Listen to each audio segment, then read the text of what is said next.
Man, this is lifestyles of the poor and unfucking fortunate. But I tell you what, but bitch, we got views.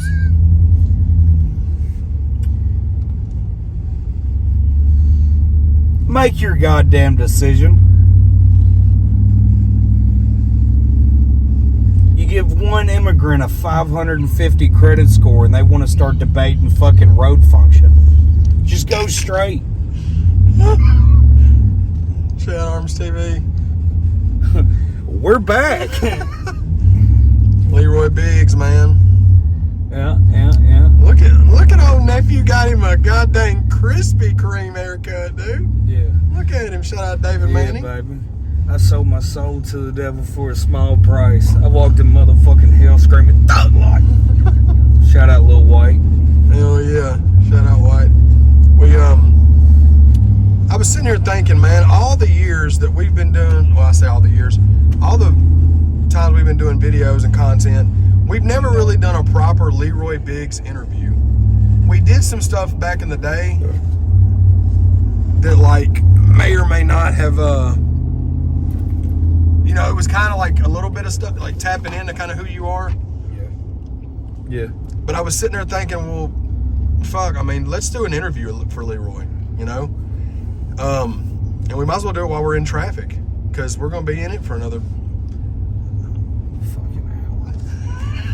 We've been in it 30 minutes already. We're going to shoot a podcast, but let's start with this, man. Let's start with growing up. Obviously, you're from Tennessee, Cheatham County, yeah, Pine Creek. Talk a little bit about that growing up. Like, how was it as a kid? Well, it was, so, I honestly believe, dude, I had one of the last great, like, American childhoods, like, generically speaking, you know what I mean? Yeah. So,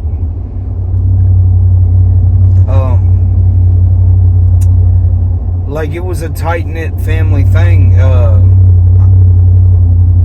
My earliest memories of being, like, in kindergarten and first grade, you know, we were poor, bro. We all took the bus. Yeah. Like, from the time you're 5 years old to the time you're fucking 18, you're on a goddamn bus. You know what I mean? Like, yeah. And so, half the time, like, I wouldn't even get off at my house. I'd just get off somewhere. Yeah. You know? And you get kicked off the bus, you get in trouble for doing that shit, but it's like, I knew everybody, bro. I could go door to door for a fucking 7-mile stretch, Yeah. right? And tell you every goddamn family that was in there. Like, and you know, I understand this goes hand in hand with a lot of small town places, but it's like, we never had anybody get molested. We never had anybody like a couple of the neighbor kids that were junkies would fucking steal little shit, but the whole town would be talking about it before it came out. You know what I mean? Like, Yeah. we didn't have any real world problems, man. Like, we was all poor. Everybody fucking broke, dude. None of us knew it though. Right. Because, you know, like, It just was what it was. there was no kid at school wearing fucking Jordans fucking making us feel like shit. Like, there was... Bro, I wore Skechers, right? Mm-hmm. Until 7th grade. Yeah. Because I didn't know no better. They were $20 shoes. Like, Yeah. and Yeah. it just... Played with the kids in the neighborhood. We fucking... I mean... Dude, we coordinated shit better without cell phones than a lot of goddamn musicians nowadays. We could go play football and have goddamn 20 kids in the field like it wasn't shit, bro. Like, Yeah. nowadays they call that Yeah. gangs. You know what I mean? Like, but we were throwing the pigskin, man. Yeah, dude. So I'm very blessed and I'm very thankful, and, you know, you grow up and naturally you want to fucking experience something else. You'll do something else. So a lot of these country motherfuckers, you know, our first thing is like, man, let's go party in Nashville. Let's go to Broadway. Let's go do this, that, and cat in the fucking hat. And no, bro. God bless a small town. I've seen all I want to see. You know, yeah. I'm fucking grateful to be able to come back to this little fucking drug-riddled goddamn hometown, you know. Yeah. So it was great, man. It was great. I honestly feel like I had one of the last great American childhoods. Yeah. And so, like, when growing up, obviously, when did you start listening to rap music? Like, when did that start becoming a thing? My first rap experience, bro, and it's so fucking ironic because I'm the president of the label I'm going to talk about, was a Natural Haystack CD. Mm-hmm. Right? It was my sister's. Fucking... And... You know, I was still too young to appreciate it because at this time I'm like fucking 6. Yeah. There's not too many 5-6-year-olds bumping rap music, like. Right. Not back then. So I hear it thinking, wow, this motherfucker sounds like my uncle. This motherfucker sounds, you know, this inbred some bitch sounds just like me, you know. Yeah. And then after that I got into I really liked New York rap. I stumbled upon like battle raps and shit. Yeah. Probably when I was 11. Yeah. So I started watching that. I fell in love with that, bro. I fell in love with the sportsmanship of it. I fell in love with the fact that over half of that shit, right? Like, yeah, these motherfuckers do their dirt and research shit and write raps about it, but these motherfuckers are dissing these people in real time. Like, what they're wearing and what they're, you know, and like, that was, like, that's what made me want to fucking, like, I started trying to freestyle because it blew my fucking mind. So, I saw a Haystack CD when I was 6 years old, bumped it. By the time I was 11, I was trying to fucking learn how to freestyle, and I ultimately taught myself how to fucking freestyle. Yeah.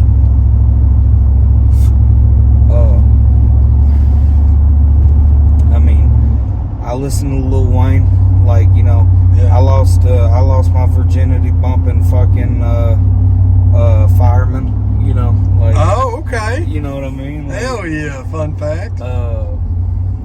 You can start me up and I'm gonna put you out, dude. You know what I'm saying? So you started freestyling after you got into the battle and this battle rap like stuff, which I'm a huge fan of that stuff still. But and this was in like, I guess we'll kind of go towards like middle school, high school. Did you start doing that in school? Yeah. So that's where in middle school, like 8th grade, you know, that's really when, like I said, you know, fuck, dude, I rock Skechers till I was in 7th grade, like. Yeah. 8th grade, you know, hey, fuck, dude, these Jordans look cool. You know, hey, 8th grade, fucking, you know, I actually, first time I smoked pot, I was probably in fucking the end of 5th grade. Oh, okay. You know, and I didn't start daily smoking pot, but sometime around 8th grade years when I started smoking pot.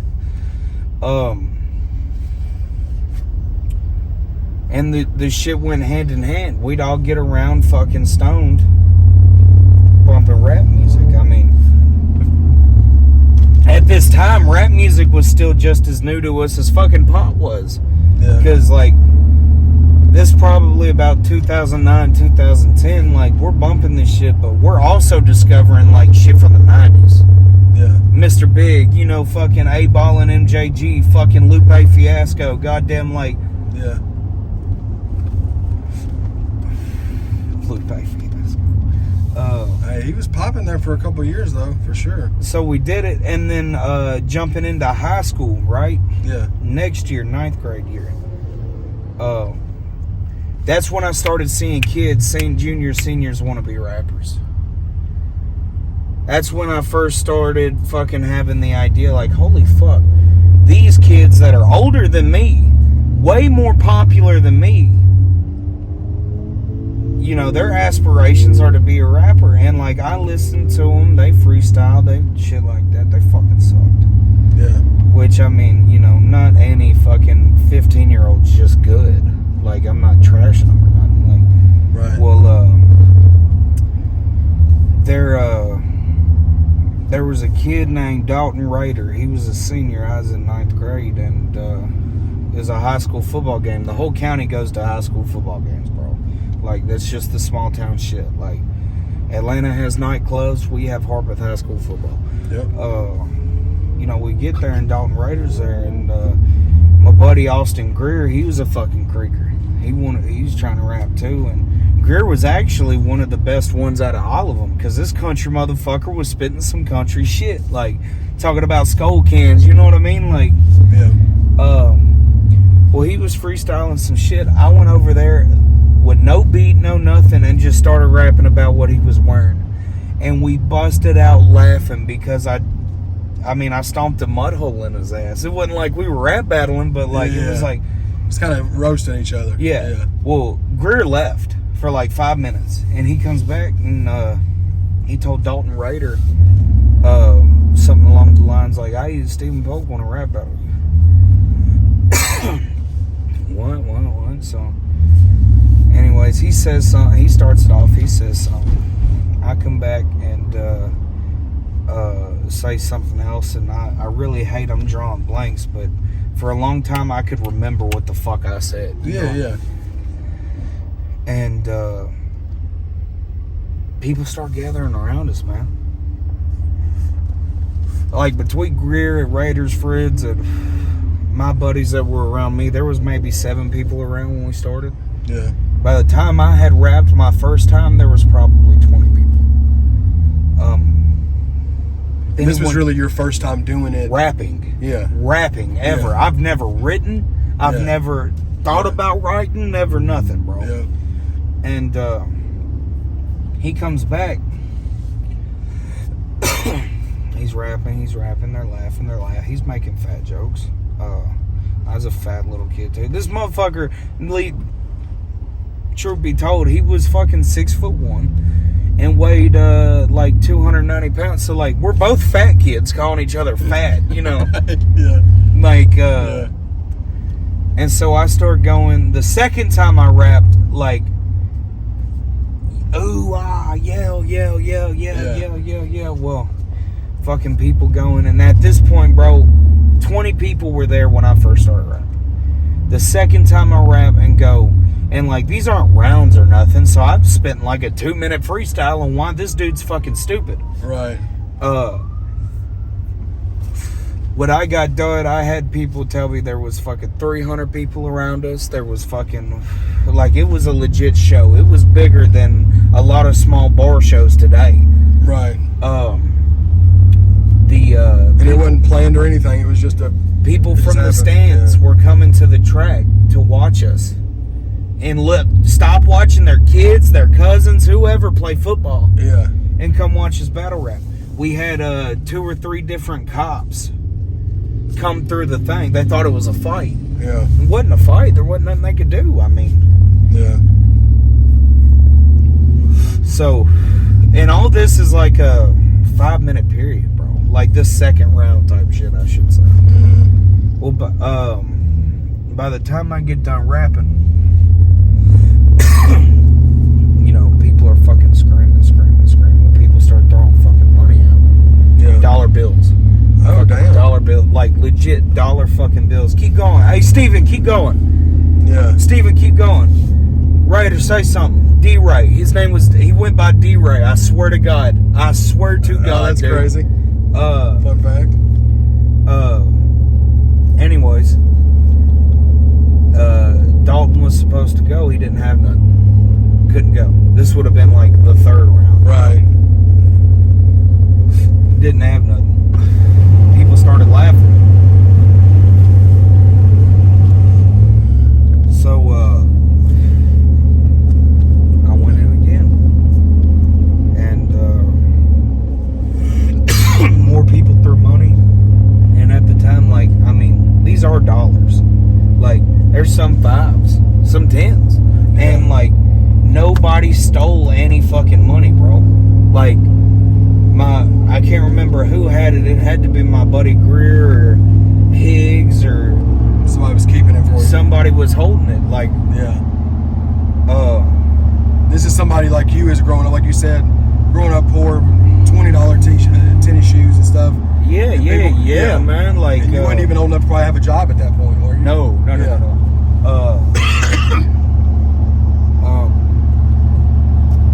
So we do it, and at this time, this is right when Upchurch was popping off with Vine Yeah. and other shit. So 2016, 15, something like that? yeah. 2015. Okay. Because it was, I know it was before my sister died. And I had people telling me, bro, fucking Ryan's coming over, dude. Ryan's coming to the game. Y'all need to make fucking videos. Because I'm friends with Austin. I'm friends with Aaron. Fucking, like, I mean, like... Before this. Yeah. Like, Aaron was at the game with us, I'm pretty sure. Yeah. So, anyways, I freestyle a little bit more, and then I get done, and fucking, I have all these old people coming up to me, patting me on the back, like, dude, you're really good, man. Like, old people, not fucking Yeah. kids from the school that was in there, not the younger people that was watching, but, you know, like, fucking 40 and 50-year-old bus drivers and shit, like, school faculty members. Like, hey, kids, you're alright, you know, like... Yeah. I ended up having like $130, bro. Like, Yeah. Which was, I'm sure, was awesome for you because. For one, dude, at the time, I bought a quarter of hydroponic marijuana. there you Because I go. was getting $100 a quarter for it. Now, when that happened, did that spark something in you when you were like, man, I think I may. Dude. Yeah. My dick was hard for a week, bro. Like, Yeah. fucking. And from there, did you just want to keep trying to do free, like? Yeah. So, like, after that, it wasn't like, okay, I need to put out a song. Okay. No. Wasn't that at all. It was, man, I'm gonna go back. All these fucking songs we've just now learned in the past year that we love and fucking played 10 times in a row and all this other shit. Now it was, well, let's try and freestyle to beats. Yeah. Because that whole rap battle, it wasn't no beats or nothing. Yeah. Fucking, Acapella, yeah. So, for like the next year or two, bro, I just sat back in that room, that back building we were in. It was unfinished. It was a fucking tool shed, basically. Yeah. Me and my buddies would sit there, and snowing, we'd sit out there. We had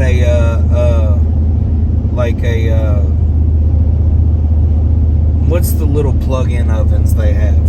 You know, like the fucking... Just the microwave ovens? Microwave oven, Yeah.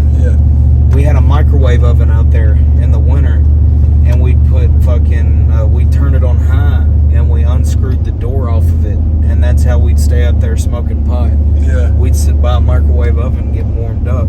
Yeah. And in the summer, we'd have to take breaks and walk outside because it'd be like 130 degrees in there. Yeah. So we'd come out to 90 degrees and fucking think it felt great. Right. And yeah, dude, I just opened a can of whoop ass. I really fell more in love with rap. I didn't start fucking chasing anything. I didn't have the rapper aspiration yet. It was like a party trick, man. Like, holy shit! Watch what Steven can do. Yeah. That's all it was. But that's where it led. Yeah. And then so that got that going. When did the I want to try to record music come in, and then the name, like you're like when did that become a thing? And then of course I guess that'll lead into the Ryan stuff. So, so while I was like learning and just really falling in love with rap, I was selling dope. Yeah. You know, and as a fucking sophomore in high school, like, I mean, bro, like, you know, we'd get front of the pound. I'd get front of the pound. Fuck we, I'd get front of the pound, you know. Yeah. And fucking breaking it down, making fucking damn good money as a fucking 15-year-old, like 16-year-old. Yeah. And then, motherfucker started telling me, bro, you gotta go to a studio, you gotta go do something. And,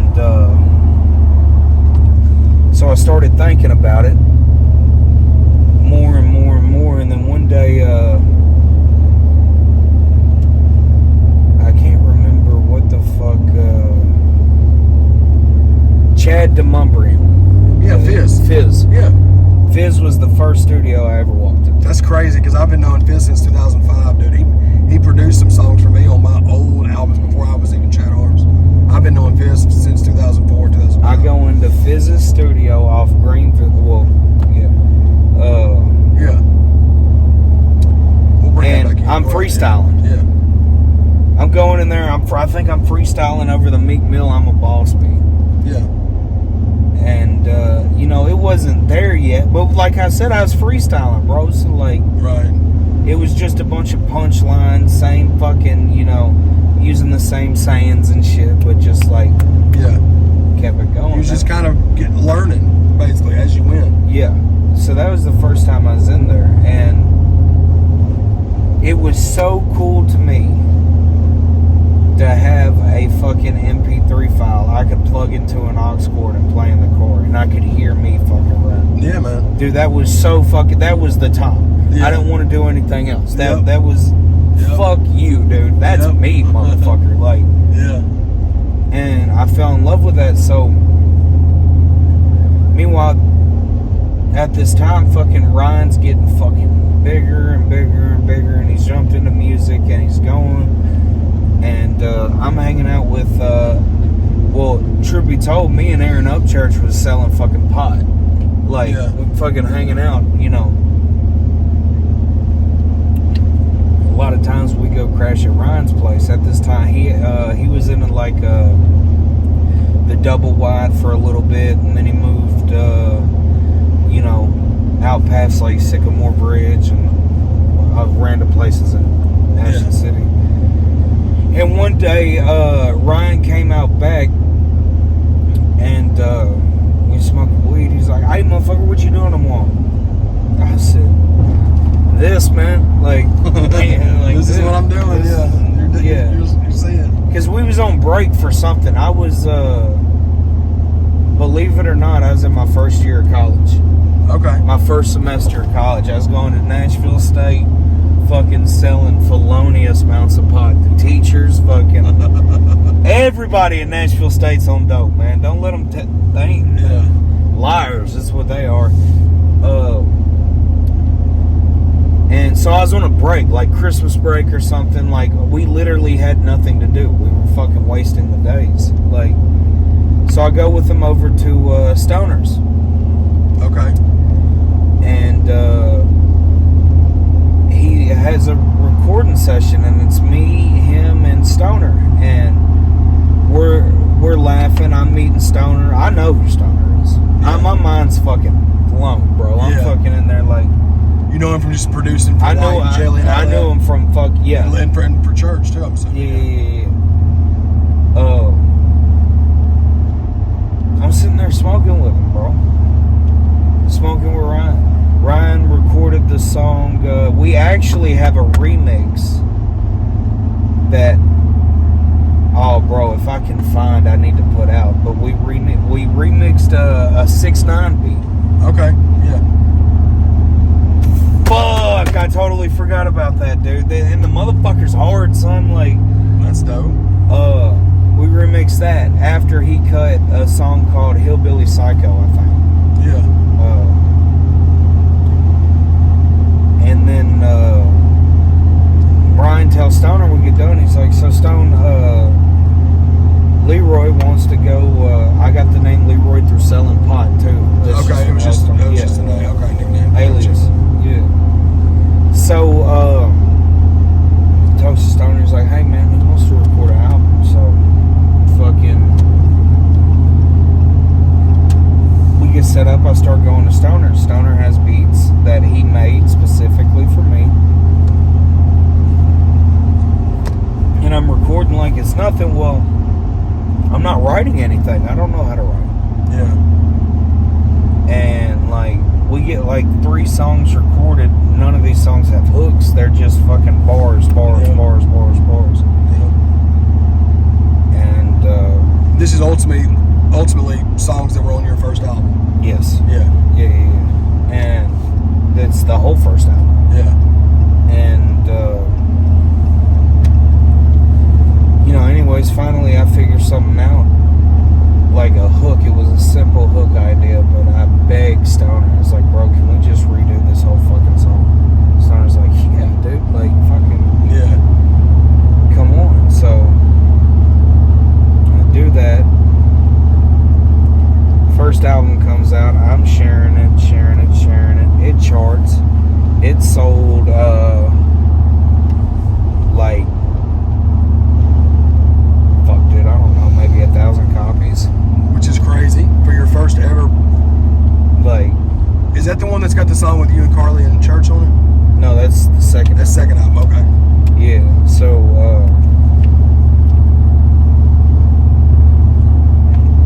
fucking crazy, bro. I got fucking a little bit of money in. Like, I'm still broke, but that's like, I'm fucking, I come from a big fucking family and shit. Like, that money goes quick, especially, like, not even if you're paying bills, but, like, fuck. You want to buy dinner.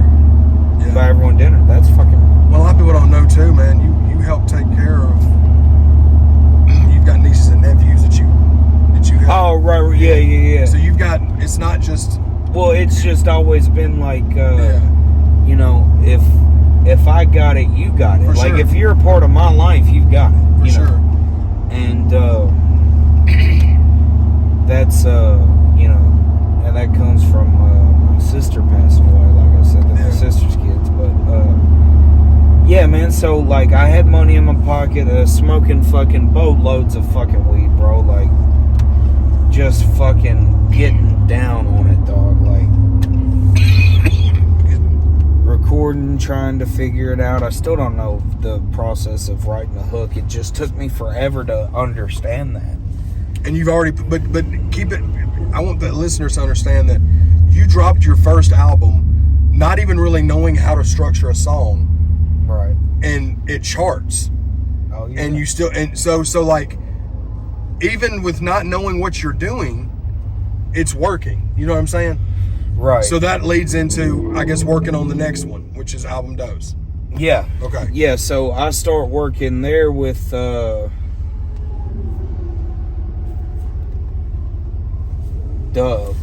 Yeah. I got in with Dub. I hopped out because it was like one of those things, like, I'm to the moon, man. Like, fucking, I didn't think about the money side of shit ever. Yeah. So when I had that, money come in and shit like that, like, all right, I want to pay to work. I want to work. I want to work. I went and linked up with Dub. Yeah. Started on the fucking second album. And, I mean, the whole time, like, I'm still going around Ghost Ranch and shit like that, but I have a whole new world open to me. It's like, I want to learn, because it did bother me. I didn't know how to write a hook. I couldn't grasp that. Like, Yeah. I wanted to figure it out, man, and shit, I did. Yeah. So you learned how to structure songs more. Yeah. Because Album Dose definitely shows that you were starting to kind of get the hang of things. Right. You know what I mean? Right. Like, the improvement, you know what I mean, from, but of course, Album Dose, that's the one that's got the one with Church and Carly that did so well, right? Yeah. And that one also charted too, right, on the iTunes charts too. Oh yeah. Oh yeah. Everything. That was top 5. Yeah. Like, yeah, that. And what a lot of people, because Ryan did give you an alley-oop per se, but you still had to deliver with it. Yeah, but it was from the point, like, we're friends, dude. Exactly. I'm from this broke ass place he's coming from. Yep. Like, you know what I mean? Like, Like, it's not... And you see people come and go. I've seen Ryan get used. That motherfucker, you know, he was a broke fucking painter, dude. Everybody worked for, fuck, I can't... Canancer. Adam Canancer, bro. Fucking Belfour subcontractor was hiring a bunch of like 14 and 15-year-olds to go do work. Ultimately went to prison for it. Or paid a fine, whatever. I ain't speaking on the man's name. Right. But It's like fucking, it's known. Yeah. It's small town shit, bro. That's a great story. You know, like... Yeah. And,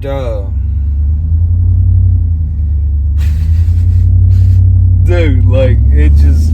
It's crazy when you think like, about we go and bit, like, I'd go over there, you know, and something happened on Pine Creek or something like that, and, like, we'd have a common grievance, like, and we'd bitch with each other about it, whether it was me and Aaron, me and Ryan, me and Miss Patty, like, yeah. like, I mean, we were raised together, you know, like, Right. that's just what it was, so I didn't want to be a burden for anybody, and not that they looked at it like that, but, like, fuck, dude, you're doing a whole fucking tour, you know what I mean? Like, you're doing different fucking, you're doing a music video every week, it fucking seems. Like, Yeah. you know, you're always on the move, man, and Ryan is. And, Yeah. I took a little initiative. Hey, man, I'm not rich, but fuck, at the end of every month, I got $200 or $300 I can Yeah. play with, go buy a beat, pay someone hourly, whatever. So it's what the fuck I did, man. Like, and you know, everybody from Nashville fuck with me, man. Like, Yeah. whether it was on some other shit, I fucking grew up doing some hood rat shit with whoever, what, Yeah. you know, whatever. Like, being, you know, struggles my fucking cousin, you know, like, Yeah.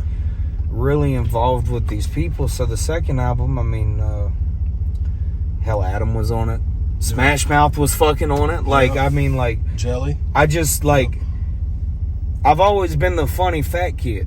I knew how to politic, man. I knew how to talk to people. Like, I wasn't trying to use anybody. Like, my dream, it came true, man. I didn't even know I wanted to do it. Right. And it just happened. It I mean, happened, I'm fucking happy, bro. Like, Yeah. no, I don't need your fucking money. I ain't gonna call you, motherfucker. I don't need your money. You wanna smoke pot? Yeah. I'll come smoke some dope with you. I don't, like... Yeah. Yeah. And we got cool, man. Well, in addition to that, you know, with album Dose, you know, you were really starting to kind of not only improve. Well, I just knew how to structure shit. Yeah. Like, I hate that album now. Well, But- that's usually how it works, though, Bubba. Like with like early projects, when you go back and you're 5 or 6 albums deep, and you go back and look at the first ones, it kind of starts. You know what I mean? It's just a thing where you're like, but that's just showing you the improvement. You know what I mean? Right. And at this time with album Dose, I mean, you've proven twice that even though you're still young and learning, you're still making stuff happen with it. You know? Right. And you're doing features. And Well, it's all a country mentality, bro. Like, shit or get off the pot. yeah. And, like, I lied to my dad, bro. So, like, I fucking left school, bro. Well, goddamn. I almost got in trouble. The weed shit was catching up to me. Like, I never drove to fucking school. They were finding out I was putting fucking weed in the drop ceiling in the bathroom and shit like that. Like, Yeah. and I didn't want to be there, bro. I didn't want to be there. I never missed a fucking day, but it's like, I don't know how to use a computer. I had classes teaching me how to use a computer. It never computed, though. No pun intended. Like, Right. it's just not for me. So I lied for like a year, dude. Yeah, I'm going to college. Yeah, I'm going to college. Whole time fucking hustling at home. Fucking Yeah. trying to rap, get an album out. And then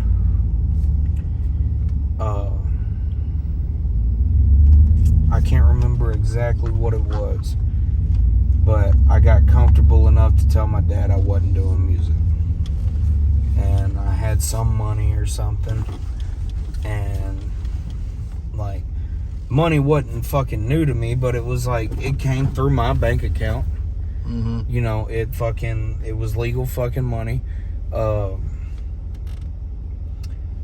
I was proud of it, man. And by the grace of God, he didn't fucking slit my throat, man. Like, yeah, I fucking told my mom about it. Was like, I can't tell this motherfucker. We're gonna end up fucking fighting.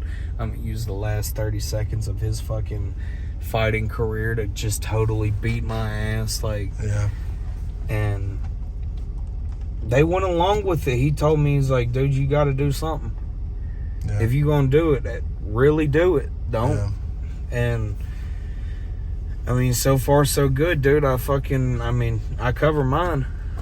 Yeah. Like, and that, you know, and in the midst of that, I mean, just to kind of sum up stuff, basically, like in the midst of that, like you've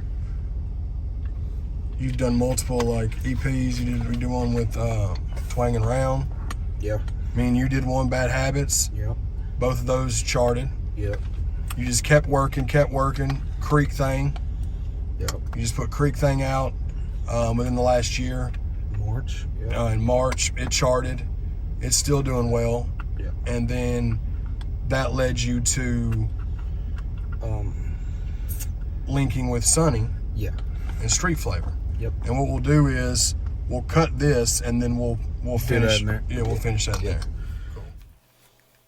All right, bro. So now we're back. Of course, obviously we're at the podcast now, so we're going to finish up the interview here. But you want to just kind of touch on the collaborative projects, how those came about, the ones with Bad Habits, me and you, and then of course you and Twang around. So, well, like, me and you popped up because like we got cool. Yeah. You know what I mean? And it was just easy to do. Like, I was going to dub, you was going to dub, like. Yeah. And, you know, you're the homie, show and proof. For sure. White and black hat. Twanging Round hit me up about working with them. They could send me beats on top of us having a collaboration. And they live right outside of Bowling Green. So it's like a 2-hour trip. Right. So I drove up there. And the very first day, I can't remember what we recorded, but the very first day we got 3 songs knocked out. Right. Like, I was there for like 3 hours, but I at least got my parts. Yeah, you laid, did what you had to do. Right. And, you know, we did that whole album in 3 sessions. Right. You know, kind of like what. Yeah, well, I think we did ours in 4 or something. Yeah. Yeah. And as far as, you know, album Dose, which, you know, Jelly talks, you know, is in very close talks with Street Flavor, and he's, you know, just a fucking, if I fuck up too much or do something, you know, I can count on Jelly to call and be like, hey, motherfucker. Right. You know, even then, if I do something that's cool, Jelly will take the time to, hey, bro, this, you know. Right. Just, you know, working with I always use struggles as a crutch, just because, I mean, I know about, like, you know, I know what family he comes from, motherfucker. They're crazy. You know what I mean? Yeah. I've had to live with them. Like, I know. Right. Well, you're related to him for sure. He's legit. Adam Calhoun, I met at Ghost Ranch at a bonfire, and we were talking for like an hour, and I didn't know who the fuck. Like, it was not like no disrespect. Like, it was dark. Yeah. We was just talking about shit. Like, which he touched on the bus when we were talking about on the bus. Remember? He was did he? Yeah, y'all. When y'all were all kicking it. Yep. So, and like I went to the base. I will say I went to the basement and did drugs. Dude, I ate edibles and damn near fucking overdosed. I was down there fucking, you know, just completely out. Looking like Kramer, bro. Well, so you're building relationships. Yeah, yeah. Well, and like these on, people too, like, it was never like the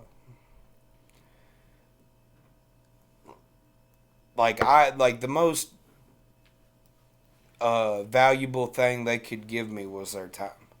Right. Their advice. Right. their knowledge, their, Yeah. and so that's really where all that stemmed from. Like, I don't have any collaborations I regret. Everybody I've ever collaborated with, I still talk to. Right. Like, I'm very selective on it, and I just, I stand behind every collaboration I've gone and featured on somebody's. Yeah. Yeah. And so once you got there, you was doing the collaborative stuff, you started to work on the next solo project, which you didn't even really know what you was going to call it at first. Right. You just recorded, and then it became what ended up being Creek Thing. Yeah. And Creek Thing is, you want to touch on the street flavor stuff? So, well, yeah, I put Creek Thing out through a distribution company called Vidya. Shout out Ken Madsen. Yeah. And we put it under the street flavor profile, because I mean, like, I had it done. They helped me get it out. Right. I met Sonny and Cole at David Ray's. Yeah. Randomly. Yeah. Right. That sparked a little relationship, just because, like, before Cole had quit music, or during the time Cole had quit music, I had DM'd him like, "Hey, bro, like, do your thing. Like, Right. This shit's cool." Yeah. Yeah. And somehow or another, me and Sonny got into contact, and then we actually met at fucking D-Ray's. Right. So that sparked even more content. They knew, like, hey, this, I'm doing everything on my own. Right. I'm down to collab. Yeah. And that's kind of how that started. Yeah. And now it's grown to be basically, like, the first, because it was just cordial at first. We didn't immediately talk into, hey, this is what needs to happen. right. We didn't come to the idea like, yo, you're going to be my manager. Yeah. We're going to take this over. Cole's going to produce, and we're going to move as a unit. Oh, by the way, I'll move to Florida. Right. No, dude. They got a feature. They paid me for a feature. Mm-hmm. We were still being cordial. After that, we wanted to do something else, and it was like, I don't need to make money off these guys. I like these guys. I can call. I had a couple record deal opportunities present themselves, and I had nobody in my corner. I called Sonny. Mm-hmm. Sonny represented me. Sonny watched my fucking ass. From the first day I asked Sonny to watch my ass, he watched my fucking ass. Like, he was getting paid for it. Like, really. Right. So, it just seemed like the right thing to do. The December 22nd of last year, I went down there for the first time. Yeah. It's crazy. It's been almost a year since that happened. Yeah. I went down there for the first time, and, I mean, I went down there on the whim of, like, my mom was going to get to go to the beach. I could disappear for a couple days, go to the studio and shit. I didn't tell anybody, but he had faxed me a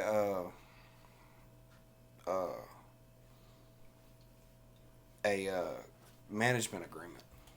Dope. Like a So that's when that was generic becoming management. official. December 23rd or December 22nd of last year, I turned in the management agreement. Okay. Brought it down there, signed it. Yeah. Fucking. And, like, just how real Sonny is, like, he said the industry standards, like, 10% or whatever. Right. Sonny ain't taking a cut. Okay. You know what I mean? Like, it's just, that's not how we work. Yeah. Everything I make or whatever, right? Yeah. I turn in. Because I know it's benefiting me with a full-blown studio monthly. Because you're part of the company. Yeah, I'm a wheel on this fucking vehicle, and it really became a fucking, like, just a family thing. Yeah. Like, Sonny taught, from me and Cole developed this. I've been, like, support for Cole and just reassuring the shit he wants to do, and, like, really dialing in, like, hey man, like this is a burden, bro. Like you have, we got we've got to be entertaining. I mean, it's just like, and which he's blossomed and he's fucking here now, Yeah. And of course, great thing. Go ahead. I was going to say too. We haven't really formally announced it. We've said it multiple times, but like, I'm the president of Street Flavor. Yeah. The LLC, everything. I mean, I fucking wants in the truck. I got a fucking bank card, bitch. Like, you know what I mean? Like it's.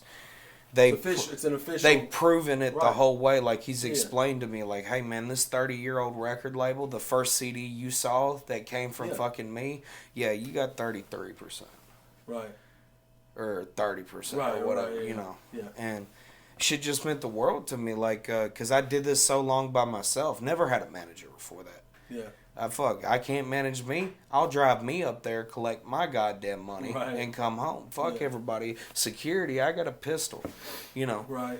And Sonny just one man thing, yeah. And Sonny then like showed me the other side of the music industry, bro. Mm-hmm. Like I did shows. Sonny taught me how to really do a show, how to really book a show, how to really fucking the business side that you didn't. Because you're still, even though you've been doing it 6-7 years, you're still new, quote unquote. Not even 6 or 7 years, but 4 or 5 years. Yeah. But like, Creek thing did well. It charted, obviously. Yeah. And then, but that was material that you had for almost a year.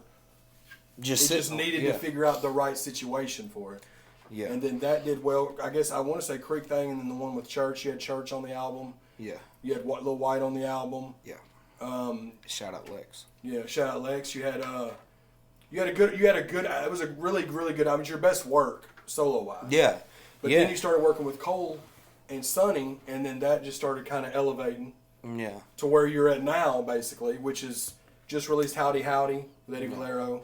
Yeah. Under Monarch Music Group. Right. You know what I mean? Which was something that y'all did. Yeah. With Street Flavor partnered up. And then the Sauce King Records doing well with Cole and you and Chucky and Deuce. Yeah. And then you are fixing to start rolling out a whole batch of new stuff that's different than anything else, pretty much. Yeah. Well, like, yeah, man. It's like I still got rap in there, but now it's like we're not so much a label as a fucking production house. Right. Like, we'll get down there. For every rap song I've written, we've written 2 country songs. Yeah. Because we've heard the project, and it's all over the spectrum. I mean, you've got hard rap shit, and then you've got country, you've got southern rock, you've got a little bit of mix. And I really think the stuff that you're doing now is better than Creek thing, which is the way it needs to be. You need to kind of keep leveling up. Right. You know what I'm saying? But I just wanted to get a proper interview, because we've done bits and pieces over the last year and a half, but we've never done one of these. Right. And I think it's dope that we was able to get that. And of course, we'll continue. I mean, you're part of the podcast. You're always on the channel. So as stuff moves, you know what I mean, we'll keep doing stuff. But I just wanted to kind of get a good little full interview of you, just to kind of get out there for people, Well, there you have it, motherfucker. Hell yeah. There you have it. Fuck you, Squints. Fuck you, Leroy. Squints is here. Biggs, Street Flavor. Fuck you. I'm a businessman. 401ks, bitch.